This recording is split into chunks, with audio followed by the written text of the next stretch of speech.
students, so we meet again for the class, science class, health and hygiene, continuation. Today we'll do the second part. Remember what we did in the first part. What is health? What is hygiene? What do we do to keep ourselves in the proper healthy condition? And I had given you these are the factors to be in the good shape, good health. So out of that, the proper food we have already done. You must have got your theory points by now also. I hope you have gone through it. The components of food, the different type of the nutrients, which are the different types of classes of food and how do they help us to keep healthy. What is a balanced diet, importance of roughage, importance of water also in food. Clear? That part is done. So let's start today from the second part. So we'll start first with the exercise.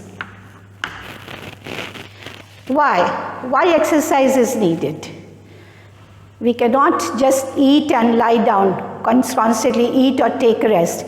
Body needs little bit of exercise, the movement of the muscles, movement of the different parts of the body. Why it is needed? What does it do? How does exercise keeps us healthy? That's what we have to know. I can't tell you just do exercise. You might ask me why. So I have to give you the reason for that. So exercise actually is needed for the body to be constantly in the good working condition. What happens because of the exercises? Exercises make all the muscles. They make them strong. They make them work properly. What do? They help the blood circulation in the body, more the movement, like you must have seen when you run, you're walking, you're breathing properly. When you're running, what happens? Don't you feel warm? And your your breathing rate also increases. And you know breathing is the one which releases energy. Breathing process also, by the breathing process, energy is released inside the body. So when we do the exercises, all the different parts of the body, they get more energized. And when they get more energy, what happens? Because of the exercises, muscles are working, the oxygen flow in the body will be very good. More the oxygen, more will be the energy produced in the body. So exercise will keep you healthy. How? By keep your muscles strong, keep your muscles in the working condition to release for improvement of the blood circulation. And you know, you do yoga. Yoga is the exercise of your internal parts of the body as well as your mind also. It's not only of flexing up your hands and legs, that's exercise. Exercise means the concentration, the to bring out the more and more energy to the inside in your body also. The exercise of mind is also needed. Because if you remember, what did we learn for the healthy body? It's what state? It is in the good condition of body and mind too. To exercise of the mind, that's you do the yoga. So that is also one of the very important part of the exercise. Clear? It's not much to learn here. So just why we do it and how does it help us in our body, that's what we are learning. Okay? Now after exercise, we go to rest. Don't you think you need rest? What happens? Now it's just opposite of exercise. Throughout the day you're working, you're moving up and down, you're running, mentally you're working, physically you're working. So what happens? By the end of the day, the muscles and the different parts of the body, they need little rest. So that they'll be more energized for the next day, for the next day when you start your work, they will be full of vigor and energy so that you can do. If you must have noticed, if you during the examination time, some of the students, what do? The whole night they study. But do they feel fresh in the morning? No, because constant working also, they make the different parts of the body go little dull. So what do? Exercise is needed at the same time, rest is needed to revitalize, to re-energize the different parts of the body. And you know, minimum 8 hours of sleep is very necessary for everyone. So you know why you need the rest. Along with exercise, rest is also needed. Next one is posture. The other day we discussed it in the class also. Posture is very important. Like in the class also, you are constantly reminded by the teachers, don't lie down, don't stoop, sit straight, breathe properly. When you are walking, your physical instructor, teacher also must be telling you, put your shoulders back, walk properly, keep your backbone straight. So these postures are very important. Even when you're lying down, when you're sleeping, if you lie down or you sleep in the crooked condition, in the morning when you get up, you'll feel your different joints of the body are not working properly. They feel little tired, there might be pains here and there. So proper posture of the body is also, many people, they do not pay attention to these little things. But when we say healthy, which is a God's gift, best gift of the God is to remain healthy. And to remain healthy is not only taking enough food, it's not only running and doing exercise for half an hour in the morning and in the afternoon. It's throughout all the conditions that are needed to keep us healthy. Little things we have to pay attention to, all of that. Clear? So, posture is also very, very important. These are the main components, or you can say the reasons which if we pay attention to, we will keep ourselves in the proper health condition. Now we come to the hygiene. We have already discussed what is hygiene. These are the different practices, what we do regularly to keep ourselves healthy. Your mommy must be telling you every day, get up early. Then go to the washroom, brush your teeth, wash your eyes, keep all these parts of the body, your nose, your mouth, your ear, all the parts should be washed and kept clean. Take your bath regularly. Wear the washed clothes. And if you are perspiring, you must go and have you can go and have washed regularly. Some people, they perspire. What is this perspiration? That is all the toxic substances coming out of your body. So they need to be washed out also. They need to be clean also. So if you keep yourself healthy, if you want to keep yourself healthy, you have to follow all these things. You cannot cut short through any of these processes. Now you are at home, you must be maintaining all these things because you have got lots of time to pay attention to yourself. Clear? So a quick recap of to remain healthy, what are the things needed? Food, we have done, balanced diet, proper food is done, exercise is done, rest is done, posture is done, and we have to maintain the different rules of the hygiene. Clear? Now let's come to the second part. What will happen if we do not follow these rules? What will happen if we do not follow either of the two? Or you are overdoing any one and you are not following the other one? What will happen? Will your body will remain in the state of completely balanced and proper health condition? Yes or no? No. Why? What is disease? We get into any lacking of any of these things will lead to what? Diseases. What do you mean by disease? In general, if I ask you what do you mean by disease, what will you say? It is that condition or that state of the body where the body or maybe any part of the body is not working properly.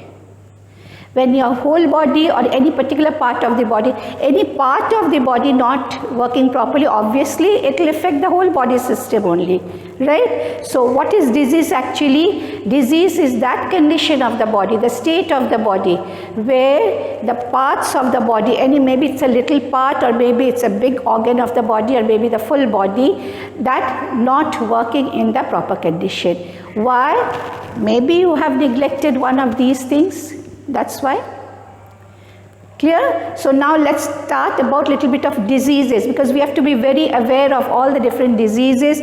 How can we protect ourselves from these diseases? We have to learn. In general, not in very detail, but in general.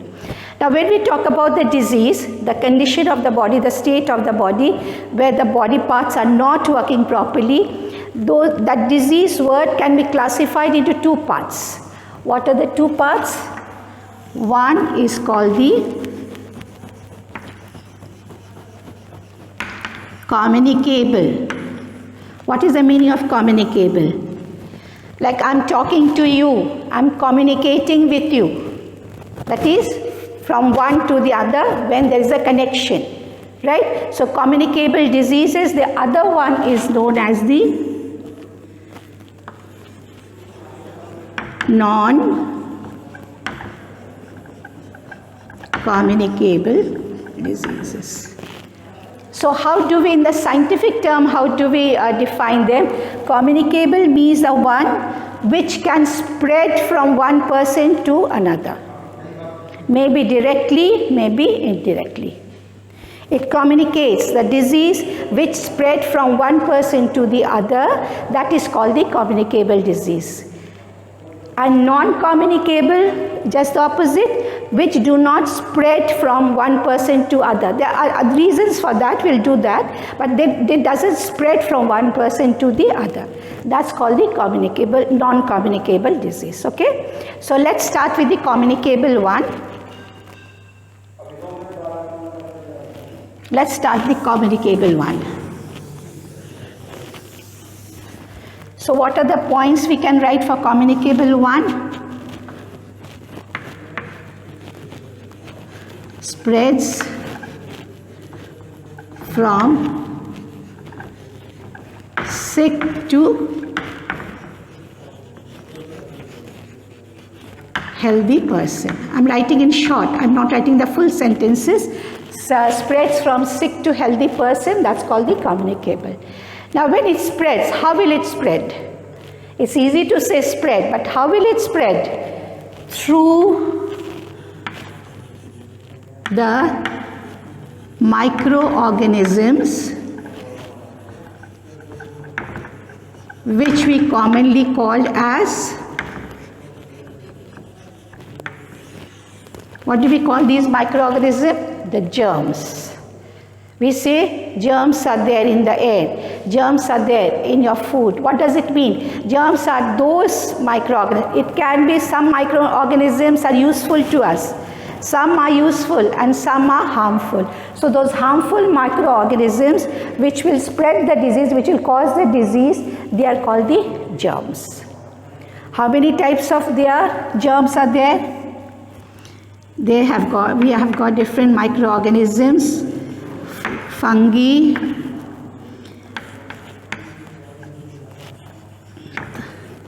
protozoans,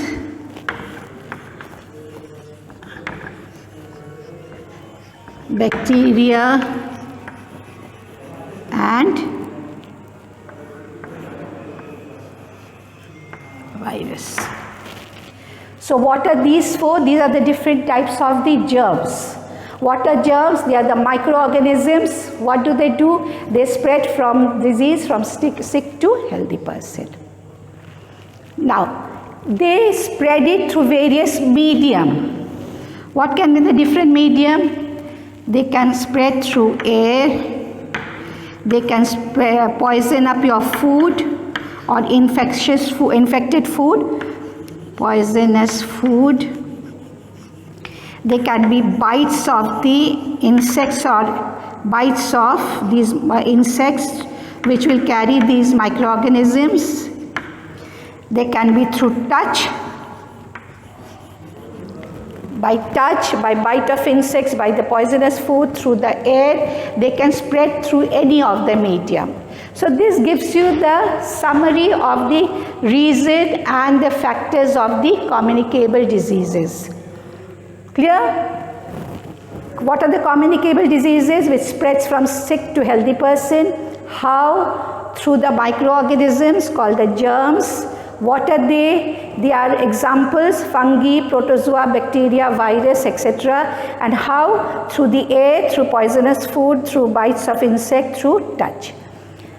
Now, little example, let's take few examples like air. When you sneeze, when you have cough and cold, what happens? Why you are asked to put hanky? The best example nowadays, all of you can give me one example of the virus spreading disease. What? You have to think. What is the main, why you are in the house now? Why you are in the quarantine state? Because of what? The big enemy, the disease that is spread throughout the world because of the virus. That's the reason we are away from each other. You're not in the classroom. So what happens? How do they spread? By touch. Why you are asked to maintain the social distancing now? Why you are asked to wear the mask? Why you are asked to sort of cover yourself properly, wash your hands properly? Because they are very, very infectious. They can spread very easily. Every day you must be listening to the news. Okay, I don't have to say much about it. What about the poisonous food? What grow in them? Bacteria. You have seen some of the fruits. What happened to some of the fruit? They have got these white patches on them, especially the sweet, juicy fruits. The bacteria grow on them. And if you eat that, you will have the bacteria infected inside your body. Bites of insects, very common one. Malaria, dengue. What happens? Due to the mosquito bites. Then for poisonous food, you can say diarrhea, dysentery, cholera, typhoid. These are all due to this. Touch. Which one will be touch? You go regularly for your skin checkup just to check there is no fungal growth. The skin diseases, the ringworms, they are caused by the fungi. Protozoans are the mosquitoes which can cause the malaria, which can cause the dengue. Bacteria, all the infected food poisoning. Clear?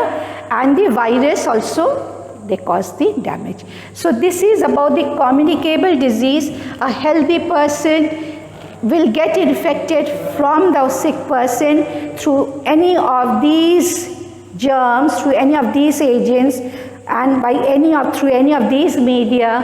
And then, so we have to be very, very careful. We have to protect ourselves from these communicable diseases. They are more harmful than the non-communicable one. Okay? And who knows it better than all of us, especially this time? Clear? So this much is clear to you. Now let's take the non-communicable diseases.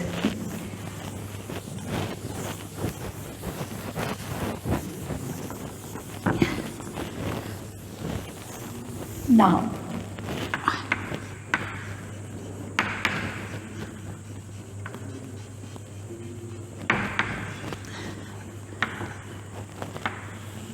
what did I say?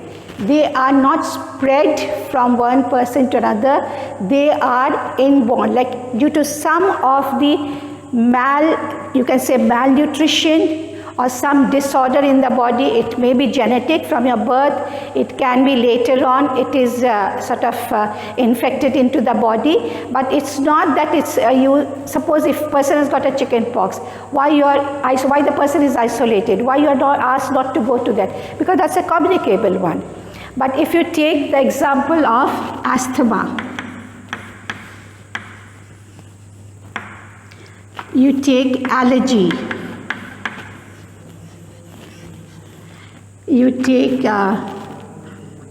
for example, you take arthritis.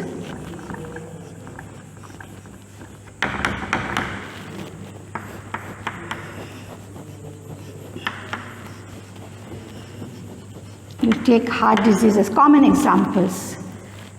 Does it flow from one infected person to the other? No. Due to malnutrition, what is malnutrition? Not proper amount of the, especially malnutrition means carbohydrate and protein, not enough in your food. That is called the malnutrition, and there are some deficiency diseases caused due to that. So the non-communicable disease can be due to the malnutrition, can be some disorder in the body, asthma, people who have the breathing problem, malfunctioning of the lungs, maybe the lungs are not able to receive the proper amount of oxygen. Something is wrong with that. Allergy, sometimes people have allergy, even the pollen allergy, dust allergy. So arthritis, something disorder in the bones. They start decaying and start getting, especially the old people, they start getting the pains, aches and pains in their joints. Heart diseases, heart attack, and heart diseases. So these are the diseases which are caused by, they're called the non-communicable one. And there are some deficiency diseases due to lack of vitamin, like night blindness. People can't see. Deficiency of vitamin A. Why you are asked to eat carrot, green vegetables. Vitamin B causes beriberi. Vitamin C deficiency causes some diseases called scurvy. And you know, vitamin D, very important for our bones. Then you need calcium, the minerals for your bones to grow properly, the tissues. So these are the different diseases which are called the deficiency diseases, and these are all the non-communicable diseases. Clear? That's the chapter. We finished the chapter today. I'll be sending you the notes. The whole thing will be written there. You go through the video and read the notes. You will be absolutely fine with your topic. No problem you will have. All the best. Happy studying.